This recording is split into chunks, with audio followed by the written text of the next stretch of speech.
Good morning. তো সকালবেলা এখানে তৈরি করছি নুন চিনির জল। আমার হাজব্যান্ড এটা খেয়েই বেরিয়ে যাবে। আর আমার আর আয়ুষের জন্য তৈরি করব চা। রেডি রাখলাম, তো রেডি রেখে আয়ুষকে ডাকতে এলাম। তো এই যে উঠেও পড়েছে দেখো, এরপর ওকে ব্রাশ করিয়ে নিয়ে আসবো। আর আমি সকালে উঠে ব্রাশ করে ঘর মুছেছি আর বাসন মেজেছি আর বিছানাটা গুছিয়ে নিয়েছি। তো এই যে এখন ওর ঘুম ছাড়ছে না। তো অ্যাট লাস্ট এই যে ব্রাশ ট্রাশ করে চলে এসছে।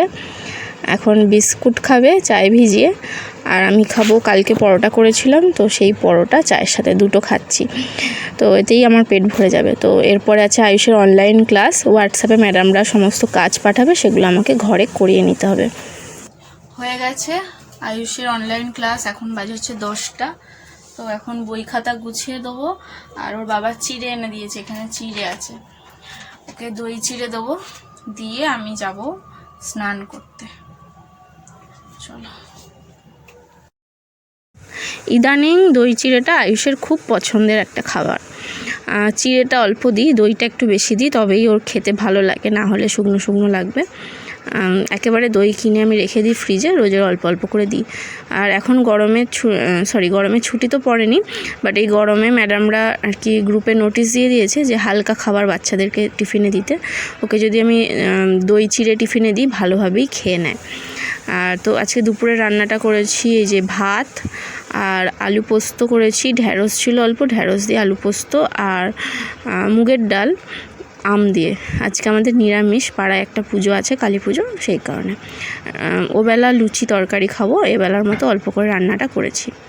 তো এখন হচ্ছে বিকেলবেলা, দুপুর থেকেই এত সুন্দর হাওয়া দিচ্ছে, ঠান্ডা লেগে যাচ্ছে, রীতিমতো ঠান্ডা লেগে যাচ্ছে। তো এখন যাচ্ছি আয়ুষকে পড়তে দিয়ে আসতে। ঘুমাচ্ছিল, ঘুম থেকে উঠে পড়েছে, এখন পড়তে দিয়ে আসতে যাচ্ছি। ওকে দিয়ে এসে ঘরের বেশ কিছু কাজ করেছি, যেগুলো তোমাদের সাথে কিন্তু শেয়ার করা হয়নি আজকে। অনেক কাজ বলতে বিছানার চাদর পাল্টানো, ড্রেসিং টেবিল পরিষ্কার, ফ্রিজটা পরিষ্কার করলাম, এরকম অনেক কাজ করেছি। তো এখন তৈরি করে নিচ্ছি চা, আর এখানে একটু ডালের বড়া ভাজবো। আজকে আমার একটা বন্ধু আসবে একটু দরকারে, তো ভাবলাম ওকে সন্ধ্যায় চা দেবো, তার সাথে বিস্কুট না দিয়ে একটু ডালের বড়া করি, মটর ডালের বড়া। তো সেটাই তৈরি করছি, আর ওখানে চা ফুটছে। আর এরপর আমি চলে এসেছি রাতের রান্না করতে। আজকে ব্লগটা বড্ড ছোট হয়ে গেছে, মানে অনেক কিছু শেয়ার করতে পারিনি, একটু তাড়াহুড়ো ছিল ওই কারণে। তো রাত্রে আমি তৈরি করব আলুর দম আর লুচি, এটাই আমরা খাবো। অল্প করেই লুচি করব, ওর বাবা 4টে কি 5টা লুচি খাবে, আর অল্প মুড়ি খাবে, যেই কারণে খুব একটা বেশি লুচি করতে হবে না, অল্প একটুই করব।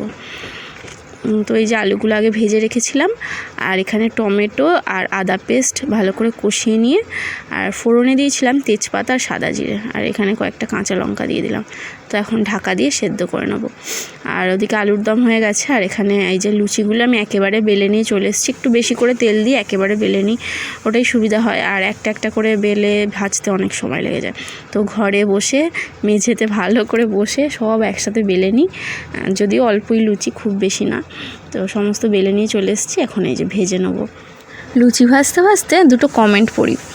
প্রথমে পড়ব মধুমিতা মণ্ডল, লিখেছে অনেক দিন পর আবার ভিডিও পেয়ে ভালো লাগলো, তুমি আর তোমার ছেলে কেমন আছো? খুব ভালো আছি, আর তুমি কেমন আছো জানিও। এরপরে একজন কমেন্ট করেছে খুব ভালো লেগেছে, মাঝে মাঝে ভিডিও দেবে। হ্যাঁ, মাঝে মাঝে ভিডিও দেওয়ার চেষ্টা করব। অসংখ্য ধন্যবাদ তোমাকে। আর যাদের কমেন্ট আজকে ধরো পড়া হলো না, তারা কিন্তু রাগ করবে না, পরে কখনো না কখনো তোমাদের কমেন্টও পড়ে নেব, ঠিক আছে? তো চলো আমি এইভাবে একটা একটা করে লুচিগুলো ভেজে নিই, তাহলে আমার রাতের ডিনার রান্নাটা কমপ্লিট হয়ে যাবে। আর আজকে আয়ুষকে সেরকম একটা পড়তে বসানো হয়নি, সকালে বসিয়েছিলাম, সন্ধেবেলা একদমই অল্প। আর তারপরে ও একটুখানি আমাদের পাড়ায় প্যান্ডেল হয়েছে, পুজো হচ্ছে, ওখানে গিয়ে বসেছিল। এইভাবে আজকে সন্ধ্যেটা কেটেছে। আমি একটু কাজের মধ্যে ব্যস্ত ছিলাম, ভিডিওটা আজকে খুব ছোট হয়ে গেছে, আমি নিজেও বুঝতে পারিনি ভিডিওটা এত ছোট হয়ে যাবে। তো এই যে আমরা এখন রাতে ডিনার করছি, 10টা সাড়ে 10টা বাজে। ডিনার করে ঘুমিয়েও পড়েছিলাম, তাড়াতাড়ি ঘুমিয়ে পড়েছিলাম আজকে। তো কালকের ভিডিওটা বড় করার চেষ্টা করব, আজকের ভিডিওটা এতটাই। দেখা হচ্ছে পরের দিন নতুন ভিডিওর সাথে। সবাই খুব ভালো থাকবে, সুস্থ থাকবে। Tata, good night.